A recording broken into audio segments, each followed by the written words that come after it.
Hello everyone, non stop English में एक बार फिर से आप सभी लोगों का बहुत बहुत स्वागत है। दोस्तों, आज मैं फिर से हाजिर हूँ एक और बहुत ही अच्छी स्टोरी के साथ, जिसका टाइटल है द कॉस्ट ऑफ वन लाई। ठीक है, बहुत ही अच्छी स्टोरी है। चलिए फटाफट से पूरी स्टोरी का हम word to word Hindi translation शुरू करते हैं और समझते हैं कि आज की हमारी ये कहानी हमें क्या शिक्षा देने वाली है। ठीक है, तो टाइटल क्या है? द कॉस्ट ऑफ वन लाई। तो सबसे पहले हम टाइटल को ट्रांसलेट कर लेते हैं हिंदी में। कॉस्ट का मतलब क्या होता है? कीमत, यानी कि एक तरीके से प्राइस। ठीक है, ऑफ का मतलब का, के की, वन का मतलब एक, लाई का मतलब झूठ, एक झूठ की कीमत। ठीक है, Rajat was known as a responsible student. Rajat, was का मतलब था, नॉन जाना जाता था, एज के रूप में, अ का मतलब एक, रिस्पॉन्सिबल यानी कि जिम्मेदार, स्टूडेंट यानी कि विद्यार्थी। ठीक है, रजत वॉज नोन, रजत जाना जाता था। आई वॉज नोन, मैं जानी जाती थी। ठीक है, तो वॉज नोन जाना जाता था। एज अ रिस्पॉन्सिबल स्टूडेंट, एक जिम्मेदार विद्यार्थी के रूप में रजत जाना जाता था। One afternoon while playing football near his house, he accidentally broke his neighbor's window. One afternoon यानी कि एक दोपहर, while का मतलब यहां पर है के दौरान, प्लेइंग का मतलब खेलना, तो खेलने के दौरान, क्या खेलने के दौरान? फुटबॉल, जिसको हम हिंदी में भी फुटबॉल ही कहते हैं। ठीक है, नियर का मतलब होता है पास, किसके पास? हिज हाउस यानी कि उसके घर के पास। ही एक्सीडेंटली ब्रोक, ही यानी उसने, एक्सीडेंटली का मतलब क्या होता है? दुर्घटनावश भी कह सकते हैं, अकस्मात भी कह सकते हैं, अचानक भी कह सकते हैं। तो अचानक से, अकस्मात या फिर दुर्घटनावश। ब्रोक, यह है ब्रेक की second form, break, broke, broken. ठीक है, ब्रोक का मतलब तोड़ा। हिज नेबर्स विंडो, हिज यानी कि उसका या फिर उसके, नेबर क्या होता है? पड़ोसी। एपोस्ट्रोफी एस का मतलब का, के की, पड़ोसी का क्या तोड़ दिया उसने? विंडो यानी कि खिड़की, तो पड़ोसी की खिड़की उसने तोड़ दी। ठीक है, वन आफ्टरनून एक दोपहर, while playing football near his house, अपने घर के पास फुटबॉल खेलने के दौरान, he accidentally broke his neighbour's window, उसने अकस्मात, अचानक से या फिर दुर्घटनावश अपने पड़ोसी की खिड़की तोड़ दी। Fear rushed through him, fear का मतलब डर या फिर भय, रश्ड थ्रू, रश थ्रू का मतलब पता क्या होता है? दौड़ गया, व्याप्त हो गया, समा गया।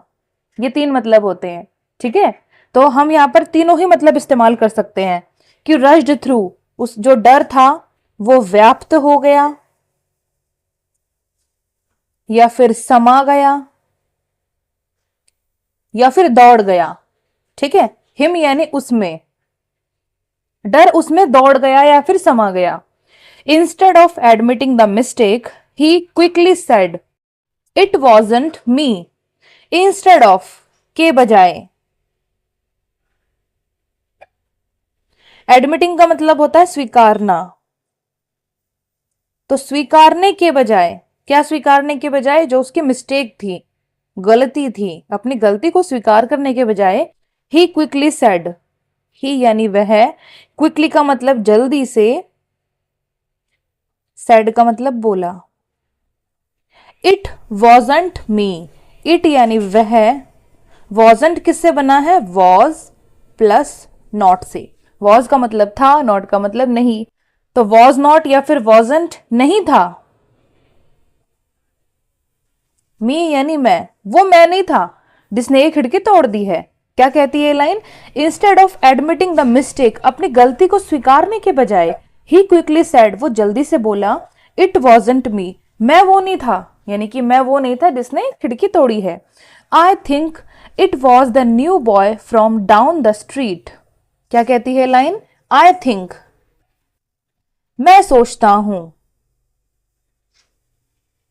आई थिंक का मतलब वैसे तो होता है कि मैं सोचता हूं, ठीक है, लेकिन इसका एक्चुअल में मतलब ना सेंटेंस में क्या आता है कि मुझे लगता है, ऐसा मतलब आता है। ट्रांसलेशन करेंगे वर्ड टू वर्ड तो आएगा मैं सोचता हूं, बट अगर हिंदी के तौर पे इसको समझेंगे अच्छे से तो इस लाइन का मतलब निकलेगा कि मुझे लगता है, ठीक है, या फिर मेरी समझ के अकॉर्डिंग ये चीज है, ठीक है ना। इट वॉज यानी वह था, द न्यू बॉय नया लड़का, फ्रॉम का मतलब से, डाउन का मतलब नीचा यानी कि नीचे, ठीक है, द स्ट्रीट यानी गली। क्या कहती है लाइन? आई थिंक, मैं सोचता हूं या फिर मुझे लगता है, it was the new boy, ये नया लड़का था, फ्रॉम डाउन द स्ट्रीट, गली में आगे नीचे से, यानी आगे नीचे गली में कोई नया लड़का आया है, ये वो हो सकता है, मैं नहीं था, ठीक है। The neighbour believed him, neighbour यानी पड़ोसी, बिलीव्ड यानी कि विश्वास करते थे, हिम का मतलब उस पर है, यहां पर पड़ोसी उस पर विश्वास करते थे या फिर पड़ोसियों को उस पर विश्वास था। The new boy Hari was scolded and warned, new boy यानी नया लड़का, क्या नाम था उसका? हरी। वॉज स्कॉल्डेड, स्कॉल्ड करने का मतलब होता है किसी को डांटना, ठीक है, तो हरी वॉज स्कॉल्डेड, इसके दो मतलब आएंगे कि हरी डांटा गया था या फिर हरी को डांट पड़ी थी, ठीक है, हरी वॉज स्कॉल्डेड, हरी को डांटा गया था या फिर हरी को डांट पड़ी थी। एंड और वॉर्न्ड, वॉर्न का मतलब क्या होता है? वॉर्न का मतलब होता है किसी को वार्निंग देना, चेतावनी देना, आगाह करना, ठीक है ना, तो उसको चेतावनी दी गई कि दोबारा ऐसा हरकत मत करना, है ना। द नेबर बिलीव्ड हिम यानी कि पड़ोसी उस पर विश्वास करते थे। द न्यू बॉय हरी यानी कि जो नया लड़का आया था उस गली में, हरी वॉज स्कॉल्डेड, उसे डांट पड़ गई थी यानी कि उसे डांटा गया था। एंड वॉन्ट और उसे चेतावनी भी दी गई थी। Rajat felt relieved at first, Rajat, felt का मतलब उसने महसूस किया, क्या महसूस किया उसने? रिलीव्ड यानी कि राहत, ठीक है, उसने राहत महसूस की सबसे पहले। एट फर्स्ट का मतलब होता है सबसे पहले, सबसे पहले तो उसे राहत महसूस हुई। But guilt slowly began to grow inside him, but लेकिन, गिल्ट का मतलब क्या होता है? अपराध बोध, अपराध बोध का मतलब वो सच्चाई होती है जो आपको पता होती है कि हाँ गलती सच में आपकी है लेकिन आप उसको झुठला रहे हो, वो होता है गिल्ट, ठीक है। स्लोली का मतलब धीरे धीरे, बिगैन शुरू हुआ, टू ग्रो बढ़ना, बढ़ना शुरू हो गया, ठीक है।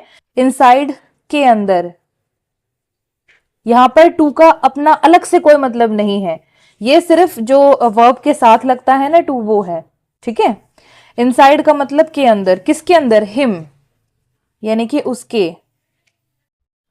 रजत फेल्ट रिलीव्ड एट फर्स्ट यानी सबसे पहले तो रजत को राहत महसूस हुई क्योंकि वो बच गया था। But guilt slowly began to grow, लेकिन धीरे धीरे जो अपराध बोध था वो बढ़ना शुरू हो गया। इनसाइड हिम उसके अंदर, ठीक है। At school Hari stopped talking to others and sat alone during lunch. At school यानी कि विद्यालय में, हरी स्टॉप्ड टॉकिंग, स्टॉप्ड का मतलब उसने बंद कर दिया, टॉकिंग का मतलब बात करना। टू अदर्स, यहां पर टू का मतलब है से, किसी से बात करना उसने बंद कर दिया। किससे? अदर्स यानी कि दूसरे, तो दूसरों से उसने बात करना बंद कर दिया। एंड सैट अलोन, एंड और सैट का मतलब वो बैठता, अलोन का मतलब अकेला। ड्यूरिंग लंच, ड्यूरिंग का मतलब के दौरान, लंच का मतलब क्या होता है, दोपहर का खाना। सुबह का जो फर्स्ट मील होता है, पहला खाना होता है, उसको हम क्या कहते हैं, नाश्ता, इंग्लिश में ब्रेकफास्ट। दोपहर के खाने को हम हिंदी में क्या कहते हैं, दोपहर का खाना ही कहते हैं, है ना, और इंग्लिश में क्या कहते हैं, लंच। और जो रात का खाना होता है उसको इंग्लिश में क्या कहते हैं, डिनर। ठीक है, तो क्या कहती है ये लाइन, एट स्कूल, विद्यालय में, हरी स्टॉप्ड टॉकिंग टू अदर्स, हरी ने दूसरों से बात करना बंद कर दिया, and sat alone during lunch, और जो जब वो लंच करता था, दोपहर का खाना खाता था, तब वो अकेला बैठता था। ठीक है, his cheerful smile disappeared, his यानी कि उसकी, चीयरफुल का मतलब होता है खुशनुमा यानी कि प्रसन्न। ठीक है, स्माइल का मतलब क्या होता है, मुस्कुराहट। डिसअपियर्ड, डिसअपियर हो गई, डिसअपियर का मतलब क्या होता है, गायब, और अपीयर होने का मतलब प्रकट हो जाना। ठीक है, और डिसअपियर का मतलब गायब हो जाना। हिज चीयरफुल स्माइल डिसअपियर्ड, उसकी खुशनुमा मुस्कान या फिर प्रसन्न जो मुस्कान थी, मुस्कुराहट थी, वो गायब हो गई। One evening Rajat overheard Hari telling his mother, one evening यानी एक शाम, रजत, ओवरहर्ड, ओवरहर्ड बना है ओवर हियर से। ओवर हियर का मतलब होता है किसी को भी छिप के सुनना, डायरेक्ट सामने से मत नहीं सुनना, छिप के सुनना। ठीक है, तो ओवरहर्ड ये हो गई पास्ट फॉर्म, तो छिप कर सुना या फिर चोरी छुपे सुना। ठीक है, हरी को, टेलिंग का मतलब बताते हुए, टेलिंग का मतलब क्या होता है, बताना, तो बताते हुए। हिज मदर, उसकी मां को। ठीक है, रजत overheard Hari telling his mother, यानी एक शाम को क्या हुआ, रजत ने हरी को, अपनी मां को, यानी हरी अपनी मां को कुछ बता रहा था, ये चीज छिप कर रजत ने सुनी। I didn't do it but nobody believes me, I didn't do, I यानी मैंने, डिडेंट का मतलब कोई काम मैंने नहीं किया, डिड प्लस नॉट, डिड का मतलब किया, नॉट का मतलब नहीं, तो डिड नॉट नहीं किया। डू का भी मतलब होता है करना, लेकिन ये जो डिडेंट है ना, ये सिर्फ और सिर्फ सेंटेंस मेकिंग में हम इस्तेमाल करते हैं। मैंने नहीं किया, है ना, ऐसे मैं बोलूं तो मैं कह सकती हूं आई डिडेंट, ठीक है, मतलब शॉर्ट में। लेकिन जब मैं पूरा सेंटेंस बोलूंगी आई डिडेंट डू इट, तो मैंने ये नहीं किया है, ऐसे सेंटेंस बनेगा। तो डू का इस्तेमाल करना वहां पर जरूरी है। ठीक है, तो मैंने नहीं किया, इट यानी यह है, मैंने ऐसा नहीं किया या फिर मैंने ये नहीं किया है, बट लेकिन, नोबडी कोई नहीं, बिलीव्स मी, बिलीव्स विश्वास करता है, विश्वास करता है, मी यानी मेरा।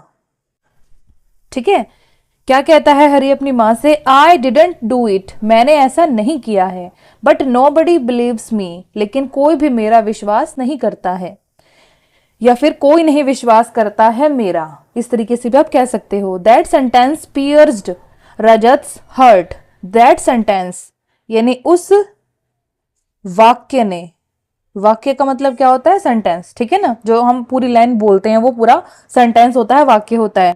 पियर्स्ड, पियर्स का मतलब होता है छिद्रित कर देना, छेद कर देना किसी चीज में, है ना, छेद कर देना मतलब भेद देना, तो भेद दिया। रजत्स हर्ट, रजत, एपोस्ट्रोफियस का मतलब का के की, रजत का हर्ट यानी कि दिल, उस वाक्य ने रजत का दिल भेद दिया, यानी कि रजत के दिल में एक तरीके से छेद कर दिया। ठीक है, he realised his one lie had hurt an innocent person, he realised यानी उसे समझ आ गया, या फिर वो समझ गया, हिज वन लाई कि उसके एक झूठ ने, हैड हर्ट, हर्ट करने का मतलब क्या होता है, किसी को नुकसान पहुंचाना, चोट पहुंचाना, है ना, तो हेड के साथ जुड़ के हर्ट का क्या मतलब निकल के आएगा कि चोट पहुंचाई थी। उसके एक झूठ ने चोट पहुंचाई थी। एन इनोसेंट पर्सन, एक निर्दोष, इनोसेंट का मतलब निर्दोष भी हो सकता है, मासूम भी हो सकता है। पर्सन, व्यक्ति, ठीक है। ही रियलाइज्ड, उसे समझ आ गया या फिर वो समझ गया, his one lie had hurt an innocent person, कि एक उसके झूठ ने एक निर्दोष व्यक्ति को चोट पहुंचाई थी, ठीक है। The next day Rajat gathered the courage to confess the truth. The next day यानी अगले दिन, रजत गैदर्ड द करेज, रजत ने क्या किया, गैदर्ड, गैदर करने का मतलब होता है इकट्ठा करना, तो इकट्ठा किया, क्या इकट्ठा किया उसने, करेज यानी कि साहस या फिर हिम्मत। टू कन्फेस द ट्रूथ, यहां पर टू का मतलब है के लिए, कोई काम करने के लिए उसने साहस इकट्ठा किया। क्या करने के लिए, कन्फेस, कन्फेस करने का मतलब होता है अपराध स्वीकारना, तो अपराध स्वीकारने के लिए, ठीक है, या फिर स्वीकारने के लिए। द ट्रुथ यानी सच्चाई। कन्फेस को आप अपराध स्वीकारना भी कह सकते हैं या फिर स्वीकारना भी कह सकते हैं, ठीक है ना, यानी कि एडमिट करना। तो क्या कहती है ये line, Rajat gathered the courage to confess the truth, यानी रजत ने साहस इकट्ठा किया या फिर हिम्मत इकट्ठा की, टू कन्फेस द ट्रुथ, सच्चाई को स्वीकारने के लिए या फिर अपना अपराध स्वीकारने के लिए, ठीक है। कन्फेस के दोनों मतलब निकलेंगे, अपराध स्वीकारना या फिर नॉर्मली किसी भी चीज को एडमिट करना, स्वीकारना, ठीक है। He apologised to Hari and the neighbour, he apologised यानी उसने, अपोलोजाइज का मतलब क्या होता है, माफी मांगना, तो उसने माफी मांगी। टू हरी, यहां पर टू का मतलब है से, किसी से उसने माफी मांगी है ना, हरी से उसने माफी मांगी, एंड और द नेबर, और उस पड़ोसी से उसने माफी मांगी जिसकी विंडो उसने तोड़ दी थी, ठीक है। Rajat learned that a single lie may seem small but it's cost can be someone else trust and happiness. Rajat learned यानी रजत सीख गया। लर्न के दो मतलब होते हैं, सीखना या फिर कोई चीज को याद करना, ठीक है। तो याद कर लिया उसने, ये तो नहीं आएगा, तो सीख गया। दैट कि अ सिंगल लाई, एक अकेला झूठ, मे सीम स्मॉल, मे का मतलब शायद कोई काम कर सकता है, ठीक है। क्या कर सकता है, सीम, सीम का मतलब होता है लगना, महसूस होना, ठीक है। तो शायद लग सकता है या फिर दिख सकता है, महसूस हो सकता है, कुछ भी कह सकते हैं आप। स्मॉल यानी कि छोटा, यानी एक झूठ शायद छोटा सा लग सकता है, बट लेकिन इट्स कॉस्ट, इट्स यानी कि इसकी या फिर उसकी, कॉस्ट यानी कीमत, कैन बी, कैन बी का मतलब कोई काम किया जा सकता है या फिर हो सकता है, तो हो सकती है। समवन एल्स, समवन एल्स या फिर समवन, दोनों का ही मतलब निकलेगा कोई या फिर किसी। एपोस्ट्रोफी एस का मतलब का, के, की, किसी का, किसी के या फिर किसी की। ट्रस्ट का मतलब विश्वास, एंड हैप्पीनेस, और हैप्पीनेस का मतलब खुशी, ठीक है। तो रजत यहां पर एक बहुत अच्छा सबक सीख गया।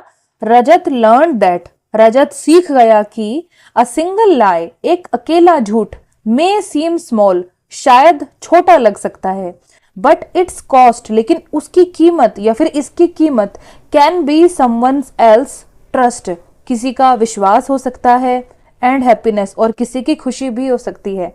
यानी आप एक छोटा सा झूठ किसी को लेकर बोल रहे हो, उस एक झूठ की कीमत जो सामने वाला चुकाएगा, है ना, वो अपनी खुशी से या फिर अपने विश्वास को बलिदान करके चुकाता है। यानी आपका एक झूठ सामने वाले का विश्वास तोड़ देता है, उसकी खुशी लूट लेता है, ठीक है। तो ये थी आज की स्टोरी जिसका टाइटल था द कॉस्ट ऑफ वन लाई, एक झूठ की कीमत, ठीक है। इसका ट्रांसलेशन हो गया है खत्म। अब हम क्या करेंगे, फटाफट से इसको एक बार रीड आउट करेंगे, ठीक है। द कॉस्ट ऑफ वन लाई यानी एक झूठ की कीमत। रजत वॉज नॉन, रजत जाना जाता था एज अ रिस्पॉन्सिबल स्टूडेंट, एक जिम्मेदार विद्यार्थी के रूप में। वन आफ्टरनून एक दोपहर, while playing football near his house, अपने घर के पास फुटबॉल खेलने के दौरान, he accidentally broke his neighbour's window, उसने अचानक से पड़ोसी की खिड़की को तोड़ दिया। फियर रश्ड थ्रू हिम, डर उसमें समा गया या फिर डर उसमें व्याप्त हो गया। Instead of admitting the mistake, अपनी गलती स्वीकारने के बजाय, ही क्विकली सेड, वह जल्दी से बोला, इट वॉजंट मी, वो मैं नहीं था। आई थिंक, मैं सोचता हूं, it was the new boy from down the street, वो नया लड़का होगा गली में आगे नीचे से। द नेबर बिलीव्ड हिम, अब पड़ोसी को उस पर विश्वास था या फिर पड़ोसी उस पर विश्वास करते थे। द न्यू बॉय हरी, वो नया लड़का हरी, वॉज स्कॉल्डेड, उसको डांट पड़ गई थी, एंड वॉन्ड, और उसको चेतावनी दी गई थी। Rajat felt relieved at first, Rajat ने पहले तो राहत महसूस की, but guilt slowly began to grow inside him, लेकिन धीरे धीरे उसके अंदर अपराध बोध बढ़ना शुरू हो गया। एट स्कूल, विद्यालय में, हरी स्टॉप्ड टॉकिंग टू अदर्स, हरी ने दूसरों से बात करना बंद कर दिया। And set alone during lunch, और दोपहर के खाने के दौरान वो अब अकेला बैठता था। हिज चीयरफुल स्माइल डिसअपियर्ड, उसकी खुशनुमा मुस्कुराहट गायब हो गई। वन इवनिंग, एक शाम, Rajat overheard Hari telling his mother, रजत ने हरी को अपनी माँ को बताते हुए सुना, छिपकर सुना। आई डिडेंट डू इट, मैंने ऐसा नहीं किया है। बट नो बडी बिलीव्स मी, लेकिन कोई भी मेरा विश्वास नहीं करता है। That sentence pierced Rajat's hurt, उस एक वाक्य ने रजत के दिल को भेद दिया। ही रियलाइज्ड, उसे समझ आ गया, his one lie had hurt an innocent person, के उसके एक झूठ ने एक निर्दोष व्यक्ति को चोट पहुंचाई थी। द नेक्स्ट डे, अगले दिन, रजत गैदर्ड द करेज, यानी कि रजत ने साहस इकट्ठा किया, टू कन्फेस द ट्रूथ, सच्चाई को स्वीकारने के लिए। He apologised to Hari and neighbour, उसने हरी और पड़ोसी दोनों से माफी मांगी। रजत लर्न दैट, रजत सीख गया कि अ single lie may seem small, एक अकेला झूठ शायद छोटा लग सकता है, बट इट्स कॉस्ट, पर लेकिन उसकी कीमत, can be someone else trust, किसी का विश्वास हो सकती है, एंड हैप्पीनेस, और किसी की खुशी हो सकती है। ठीक है, तो ऐसा झूठ जो किसी को इतना ज्यादा अंदर से तोड़ दे, वो किसी को भी नहीं बोलना चाहिए। ठीक है, जहां पर बहुत ज्यादा आपको लगे जरूरत है वहां पर आप बोल सकते हो, लेकिन किसी का नुकसान ऐसा हो जाए, कोई बेचारा निर्दोष व्यक्ति फंस जाए, तो वो झूठ नहीं बोलना चाहिए आपको। अगर आप वहां सच बोल दोगे ना, तो दो चीज होगी, एक तो सामने वाला बच जाएगा, है ना, और दूसरी चीज आपको सच स्वीकार करना आ जाएगा, आपके अंदर हिम्मत आ जाएगी ट्रुथ को फेस करने की। ठीक है दोस्तों, तो आज की ये कहानी आपको कैसी लगी मुझे कमेंट सेक्शन में जरूर बताइएगा। अच्छी लगे वीडियो तो लाइक शेयर सब्सक्राइब जरूर कीजिएगा मेरे चैनल को। अब हम कल मिलेंगे एक दूसरे मजेदार स्टोरी वाली वीडियो के, तब तक के लिए stay tuned to my channel. Thanks for watching and God bless you all.